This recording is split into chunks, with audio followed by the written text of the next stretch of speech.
அனைவருக்கும் வணக்கம். நான் டாக்டர் அரவிந்த் பேசுகிறேன். நம்ம மெய்நலம் சேனலில் பழக்க வழக்கங்களை பற்றி நம்ம பார்த்துட்டு இருக்கோம். இந்த பழக்க வழக்கங்களுக்கு நல்ல ஒரு ரெஸ்பான்ஸ் இருந்தது. இப்போ அடுத்து எப்படி ஒரு நல்ல பழக்கத்தை கொண்டு வரலாம் அப்படின்றதுக்காக ஒரு சின்ன சின்ன டிப்ஸ் தான் இந்த இதில் தரப்போகிறேன். நான் ஏற்கனவே சொன்னேன், இந்த பழக்க வழக்கங்கள் வந்து சின்ன சின்ன டாஸ்காக போட்டு பிரிச்சுக்கிட்டு நம்ம அதை கொண்டு வரணும்னு சொன்னேன். இதை கொஞ்சம் டீட்டெயில்டாக பேசலாமே இந்த வீடியோவில். நம்ம அதுக்கு முன்னாடி கண்டிப்பாக ஒரு வழக்கத்தை ஏற்படுத்திக்கணும் அப்படின்னு இருக்கக்கூடிய உங்கள் ஃப்ரெண்ட்ஸுக்கு அதை ஷேர் பண்ணி. இப்போ பழக்க வழக்கங்களை பற்றி பேசும்போது நமக்கு பார்த்தீங்கன்னா ஒரு நல்ல ஹேபிட்ஸை கொண்டு வரதுக்கு நமக்கு கண்டிப்பாக ஒரு 10 வீக்ஸ் ஆகுது நம்ம அந்த பழக்க வழக்கங்களில் ஈடுபட்டாதான் நம்மளால பண்ண முடியும். சார் 10 வீக்ஸ் எப்படி சார் இது கொண்டு வரது? நாங்கள் ஒரு நாளே இதை கொண்டு வரதுக்கு ரொம்ப டஃப்பாக இருக்கே அப்படின்னு சொல்லிட்டு நிறைய பேர் கேட்பாங்க. இப்போது நான் ஒரு புக்கு ஒன்று படிச்சிருக்கேன். எம்ஆர் காஃப்மேயர்து எண்ணங்களை மேம்படுத்துங்கள் அப்படின்ற ஒரு புக். எனக்கு ரொம்ப பிடிச்ச புக், நிறைய முறை படிச்சிருக்கேன். அதில் ஆத்தர் என்ன ரொம்ப அழகா என்ன சொல்லுவார் அப்படின்னா, நீங்க ஒரு நாள் வாழ்க்கை வாழுங்க, ஒரு நாள் வாழ்க்கை வாழுங்க போதும். எதுக்கு அப்படின்னா, ஃபார் எக்ஸாம்பிள் ஒருத்தர் ஒரு கெட்ட பழக்கம் அடிக்ட் ஆயிருக்காரு, இல்லை ஒரு ட்ரிங்க்ஸ் பண்றாரு, அந்த மாதிரி இருக்குதுன்னு வச்சுக்கோங்களேன். அவரால் விட முடியல, லைஃப் லாங் நீங்க விடணும் இதை அப்படின்னு சொன்னா அவங்களால விட முடியாது. கண்டிப்பா ஐயோ லைஃப் லாங் இது விடணுமா, இது என்னால் முடியாத விஷயமாச்சு அப்படின்னு சொல்லிட்டு அவங்க விட்டுருவாங்க. ஸோ அந்த மாதிரி இருக்கும்போது அவங்களுக்கு நம்ம என்ன அட்வைஸ் பண்ணுவார் அப்படின்னா, நீங்க இன்னைக்கு ஒரு நாளைக்கு நீங்க விட்டுருக்கு, இன்னைக்கு ஒரு நாள் மட்டும் நான் இந்த பழக்கத்திலேருந்து இல்லாம இருப்பேன் அப்படின்னு சொல்லுவேன். அப்போ இந்த ஒரு நாள் பழக்கத்தை விடும்போது இந்த ஒரு நாள், அடுத்த நாள், அதுக்கு அடுத்த நாள், இந்த ஒரு நாள் அவங்க விட்டுட்டு இருக்கும்போது அவங்களுக்கு ஒரு கான்ஃபிடன்ஸ் லெவல் இன்க்ரீஸ் ஆகும். எஸ், என்னால் முடியுது, என்னால் இந்த பழக்கத்தை கெட்ட பழக்கத்தை விட முடியுது. விட்டுட்டு இருக்கும்போது அவங்களுக்கு ஒரு நான் ஒரு நாள் இந்த குடி இல்லாமல் இருக்கிறேன், ஒரு நாள் நான் சிகரெட் இல்லாமல் இருக்கிறேன். குழந்தைங்களுக்கு கூட அப்படிதான் சொல்லலாம், நீ ஒரு நாள் மொபைல் பார்க்காம இருக்கிறது, ஒரு டாஸ்க் வைக்கலாம் உங்களுக்கு. அப்போ இந்த மாதிரி அடிக்ஷன் ஆகிறாங்க இல்லையா, இந்த அடிக்ஷன் கெட்ட பழக்கத்தில் அடிக்ஷன் ஆகாமல் இருக்கிறதுக்கு இப்படி இந்த ஒரு நாள் ஹேபிட்ஸ் யூஸ் ஆகுது. அதே மாதிரி நல்ல பழக்க வழக்கங்களை கொண்டு வரதுக்கும் இந்த ஒரு நாள் ஹேபிட், நமக்கு ஒரு நாள் வாழ்க்கை வாழ்ந்தா போதுன்றதை கொண்டு வரலாம். இப்போ ரீசெண்டாக நான் ஒரு ரீலில் கூட பார்த்தேன், ஒரு கோச் வந்து அழகா, அதை பிஸ்னஸ் கோச் தான் அவர், ரொம்ப அழகா எக்ஸ்பிளைன் பண்ணியிருந்தார். நம்மளுடைய ஒரு கோல் இருக்கும், இந்த கோலை நம்ம எப்படி அச்சீவ் பண்றதை அவர் அழகா ஒரு தர்பூசணி வச்சு அழகா எக்ஸ்பிளைன் பண்ணார். ஒரு தர்பூசணி கம்பேர், இந்த தர்பூசணி முழுசா சாப்பிட முடியுமா அவங்களால? கண்டிப்பா முடியாது. அப்போ அதை கட் பண்றோம், ரெண்டா கட் பண்ணா அப்பவும் முடியாது.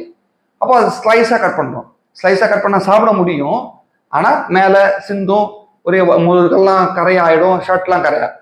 அப்போ அதை நல்லா சின்ன சின்னதா கட் பண்ணி சாப் பண்ணி சின்ன சின்ன கியூப்ஸா போட்டுக்கிட்டா ஒரு டூத் பிரிக் எடுத்து வச்சு சாப்பிட்டு பாருங்க, உங்க டாஸ்க் இந்த மாதிரி சின்ன சின்னதா ஆக்கிக்கோங்க அப்படின்னு சொல்லுவார்.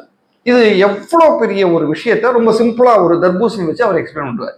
இதை தான் நம்ம நல்ல பழக்கங்கள் கொண்டு வரதுக்கும். ஃபார் எக்ஸாம்பிள், எனக்கு நான் வெயிட் லாஸ் பண்ணணும், இல்லை என்னுடைய டயபெட்டிஸை நான் கண்ட்ரோல் பண்ணணும். அதுக்கு டயபெட்டிஸை கண்ட்ரோல் பண்ணணும்னா உடனே டாக்டர் என்ன சொல்லுவார், நீங்க உடனே எக்ஸசைஸ் பண்ணுங்க, வாக் பண்ணுங்க, டயட்டை ஃபாலோ பண்ணுங்க அப்படின்னு சொல்லி அனுப்பிச்சிருவாங்க. ஆனால் அதில் ப்ராக்டிக்கலாக கொண்டு வரதுக்கு பல பேருக்கு இது கஷ்டம். எப்படி இதை கொண்டு வரலாம்? ஃபார் எக்ஸாம்பிள், வாக் பண்ணால் எனக்கு வெயிட் குறையும் அப்படின்னு சொல்லிட்டோம்னா நம்ம ஒரு 10 வீக்ஸ் சார்ட் எடுத்துப்போமே.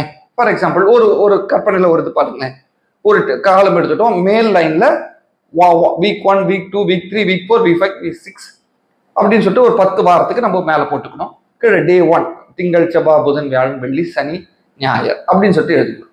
இப்போ முதல் வாரத்துல நான் திங்கட்கிழமையில நடப்பேன், 10 நிமிஷம் நடப்பேன், இந்த வாரம் ஃபுல்லா நான் 10 நிமிஷம் நடப்பேன் அப்படின்னு சொல்றதுக்கு நம்ம குறிச்சு வச்சுக்கணும். அப்புறமா கீழே எப்போ, நான் ஏற்கனவே சொன்னேன், ஒரு பர்டிகுலர் டைம் எடுத்துக்கோங்க, ஒரு பர்டிகுலர் இடத்த சூஸ் பண்ணிக்கோங்க. எந்த ஒரு ஹேபிட்டுமே ஒரு பர்டிகுலர் பிளேஸ் அண்ட் டைம் வந்து ரொம்ப ரொம்ப இம்பார்ட்டன்ட் நமக்கு வந்து அது பழக்கமாகறதுக்கு. ஃபார் எக்ஸாம்பிள், நம்ம ஏன் இந்த டைமை பற்றி சொல்கிறோன்னா, ஒரு சில பேருக்கு பீடி குடிக்கிற பழக்கம் இருக்கும், சிகரெட் குடிக்கிற பழக்கம் இருக்கும். அவர் என்ன பண்ணுவார், கரெக்டாக அந்த ஒரு பர்டிகுலர் டைம் 3 மணி ஆச்சுன்னா அவங்களுக்கு ஒரு மாதிரி உடனே நர்வஸ் ஆவாங்க, ஒரு அர்ஜு இருக்கும், சிகரெட் குடிக்கணும்னு இருக்கும். ப்ளஸ் ஒரு பர்டிகுலர் ஒரு பக்கத்தில் ஒரு டீ கடை போவார், உடனே எல்லாருமா சேருவாங்க, அந்த டீ கடையில் போய் தம் போட்டு வந்துடுவாங்க. ஸோ அந்த பர்டிகுலர் டைம், பர்டிகுலர் பிளேஸ். அப்போ நமக்கு அந்த இடத்துக்கு நீங்கள் போகாதீங்க, அந்த பர்டிகுலர் டைமில் போஸ்ட்போன் பண்ணுங்கன்னு சொல்லுவோம். அதே மாதிரி தான் நல்ல பழக்கத்துக்கும் ஒரு பர்டிகுலர் பிளேஸ், பர்டிகுலர் டைமை வந்து ஃபிக்ஸ் பண்ணிக்கணும். அந்த மாதிரி ஃபிக்ஸ் பண்ணிக்கிட்டோம்னா நமக்கு வந்து உடனே என்ன ஆகும், உடம்பு அதுக்கு அடாப்ட் ஆகும். அப்போ என்ன ஆகும், அந்த டைம்னா 10 நிமிஷம் காலையில் எழுதுனா 6 to 6:10 நான் இந்த வாரம் ஃபுல்லாக நடப்பேன். எனக்கு வந்து 6 to 7 எனக்கு வாக்கிங் டைமு, ஆனால் நான் 10 நிமிஷத்தில் ஆரம்பிக்கிறேன் என்னுடைய வாக்கிங்கை, நான் 10 நிமிஷத்தில் ஆரம்பிக்கிறேன். அது குறிக்கணும். நான் 10 நிமிஷம் வாக் பண்ணிட்டேன், நான் இது மாதிரி ஒரு சின்னதாக ஒரு நோட் போட்டுட்டே வந்தோம்னா ஒரு வாரம் நீங்கள் நடந்துட்டு பாருங்க, உங்களுக்கு இருக்கக்கூடிய அந்த கான்ஃபிடன்ஸ் லெவல் எங்கேயோ இருக்கும், ஏறிடும். எஸ், என்னாலையும் பண்ண முடியுது, என்னாலும் வாக்கிங் பண்ண ஆரம்பிச்சிட்டேன், எனக்கும் இது என்னால் செய்ய முடியுது எல்லா விஷயத்தையும் அப்படிங்கிற கான்ஃபிடன்ஸ் லெவல் முதல்ல உங்களுக்குள்ள பில்டப் ஆக ஆரம்பிக்கும்.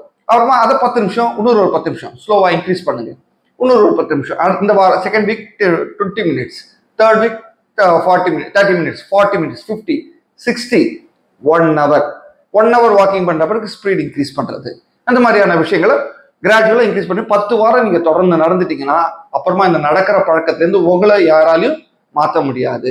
அதே மாதிரி டயட் பேட்டர்ன்ல ஃபுட் எடுக்கும்போது அதே மாதிரி ஒரு சார்ட் போட்டுக்கோங்க. நான் முதல்ல இந்த வாரம் ஃபுல்லா ஒரே ஒரு நேரம் எக்ஸ்ட்ராவா ஒரு பவுல் நான் வெஜிடபிள் ஏதாவது எடுத்துப்பேன். எந்த நேரம் நீங்க சூஸ் பண்ணிக்கோங்க. அந்த நேரத்தை மட்டும் நீங்க குறிச்சு வச்சுக்கிட்டு ஒரு சார்ட் போடுங்க. அந்த கீழே டைம் எடுத்துக்கோங்க. இது குறிச்சுட்டே வரீங்க. ஃபார் எக்ஸாம்பிள், நீங்க ஒரு நாள் விட்டுட்டீங்க, ஒரு புதன்கிழமை நான் விட்டுட்டேன், சாப்பிட முடியல அப்படின்னா அதையும் மார்க் பண்ணுங்க. அப்போ அதுக்கான ரீசன்ஸு கீழே எழுதலாம், சின்னதாக ஒரு நோட் போடலாம். நீங்க ஒரு நாளைக்கு 5 வாட்டி செஞ்சிட்டீங்கன்னா 2 தான் மிஸ் ஆச்சுன்னா நீங்க ஆல்மோஸ்ட் நீங்க ட்ராக்ல இருக்கீங்கன்னு அர்த்தம். இன்கேஸ் எனக்கு 2 நாள் தான் செய்ய முடிஞ்சது வாரத்துல, மிச்சம் 5 நாள் என்னால செய்ய முடியலன்னா நம்ம திரும்ப இதை ரீஸ்டார்ட் பண்றது நல்லது. திரும்ப இதே மாதிரி ஒரு ஃபர்ஸ்ட் வீக் நான் இது கொஞ்சம் நான் என்ன இம்ப்ரூவ் பண்றேன், அப்போ நமக்கு எங்க இருக்கோம் அப்படிங்கிறது நமக்கு தெரியும், நம்ம எங்கெல்லாம் லேக் ஆகிறோன்றது நமக்கு தெரியும்.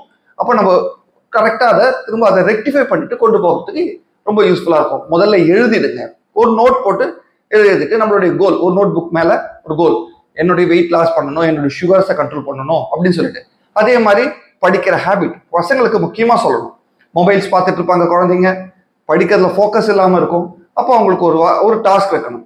இந்த 1 வீக்ல நீ இவ்வளோ படிச்சிருக்கணும், இல்லை இவ்வளோ இது பண்ணணும். அப்போ இந்த 10 வீக்ஸ்க்கு அவங்க படிக்கிற ஹேபிட்டை கொண்டு வரணும். ஏன்னா இன்னைக்கு குழந்தைங்க கிட்ட புஸ்தகங்கள் வாசிக்கிற பழக்கம் குறைஞ்சி போச்சு. பாட புஸ்தகங்கள் வாசிக்கிறாங்க, ஆனால் எக்ஸ்ட்ராவா புக்ஸ் படிக்கிற ஹேபிட்ஸு இன்னைக்கு குறைஞ்சி போச்சு. இன்ஸ்பைட் ஆஃப் தட் நிறைய மொபைல்ஸ் பார்க்குறாங்க. அப்போ அதை கொண்டு வரணும் அப்படிங்கிற அந்த குழந்தைங்களுக்குன்னா அப்போ நம்ம என்ன பண்ணணும், டாஸ்க் வைக்கணும்னா 10 வீக்ஸ் டேட் டைம் கொடுத்துட்டு நீ ஃபர்ஸ்ட் வீக் ஃபுல்லா ஒரு பேஜ் படிக்கணும், ஒரே ஒரு பேஜ் படி. காலையில் எழுந்து ப்ரஷ் பண்ணிட்டு காஃபி குடிச்சிட்டு இல்லை பாலை குடிச்சிட்டு இந்த ஒரு பேஜ் நீ இன்னைக்கு படிச்சுடு, ஒரு நியூஸ் பேப்பரை கொடுத்து படிக்க ஆரம்பி அப்படின்னு சொல்லிட்டு. அப்போ இன்னைக்கு அழகா குழந்தைங்க அந்த ஒரு பேஜ் படிப்பாங்க. அடுத்த வாரம் ஃபுல்லா 2 பேஜ் படி, அதுக்கு அடுத்த வாரம் ஃபுல்லா 3 பேஜ் படி. இல்லை படுக்க போகும்போது இந்த மொபைல் நோண்டாம இதை படிச்சுக்கோ, மொபைலை எடுத்து ஆஃப் பண்ணி வச்சுடு அப்படின்ற ஒரு பழக்கத்தை நம்ம குழந்தைங்களுக்கு கொண்டு கொடுக்கும்போது அவங்களுடைய அட்டென்ஷன் அதிகமாகும், ஃபோக்கஸ் அதிகமாக இருக்கும், அவங்களுடைய மார்க்ஸ் நல்லா இம்ப்ரூவ் ஆக ஆரம்பிக்கும். ஸோ இந்த மாதிரி ஒரு விஷயத்த சின்ன சின்ன சின்ன டாஸ்கா போட்டுக்கிட்டு வச்சிருக்கும் போது நம்மளுடைய பழக்க வழக்கங்கள் இன்னும் பெட்டரா இம்ப்ரூவ் ஆகும். இதே மாதிரி அடுத்து ஒரு இன்ட்ரெஸ்டிங்கான கண்டென்ட்டோட நான் உங்களை பார்க்குறேன். அது வரைக்கும் நன்றி, வணக்கம்.